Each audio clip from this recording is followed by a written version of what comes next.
દિશાના સૌને જય શ્રી કૃષ્ણ। એક વખત પૃથ્વી પર રાજા જલંધરનો આતંક હતો। જલંધરનું શક્તિ સ્ત્રોત તેની પત્ની વૃંદા હતી, જે ખૂબ જ પવિત્ર સ્ત્રી હતી। તેના પતિવ્રત્યના બળને લીધે જલંધરને કોઈ હરાવી શકતા નહોતા। દેવતાઓએ ભગવાન વિષ્ણુને વિનંતી કરી કે તે જલંધરને નષ્ટ કરવા માટે કોઈ ઉપાય કરે।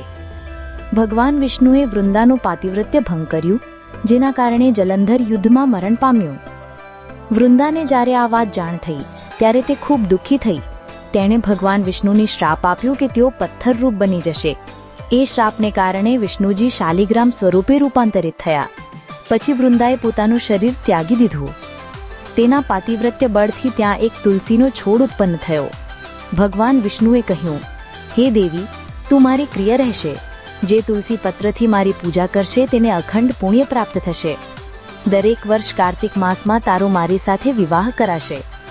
તે દિવસથી તુલસી વિવાહની પરંપરા શરૂ થઈ। તુલસી માતા અને શાલિગ્રામજીનો વિવાહ ધામધૂમથી કરવામાં આવે છે। તુલસીના છોડને દુલ્હનની જેમ શણગારવામાં આવે છે। ચૂડી, ઓઢણી, ગહના અને માળા પહેરવામાં આવે છે। શાલિગ્રામજીને વરરાજા તરીકે પીઠી, વસ્ત્ર, માળા અને તિલકથી સજાવવામાં આવે છે। મંત્રોચ્ચાર સાથે બંનેનો વિવાહ કરવામાં આવે છે। આ દિવસે ઉપવાસ, પૂજન અને કથા સાંભળવાથી સુખ, સમૃદ્ધિ અને આનંદ દાંપત્ય સુખ મળે છે। કહેવાય છે કે તુલસી વિવાહથી ભગવાન વિષ્ણુ પ્રસન્ન થાય છે અને ઘરમાં શાંતિ અને સમૃદ્ધિ વસે છે। આ રીતે તુલસી વિવાહ માત્ર ધાર્મિક વિધિ જ નહીં, પણ પ્રકૃતિ અને આધ્યાત્મિકતાના સંયોજનનું પવિત્ર તહેવાર છે, જે ભક્તિ, સમર્પણ અને શાશ્વત પ્રેમનો સંદેશ આપે છે।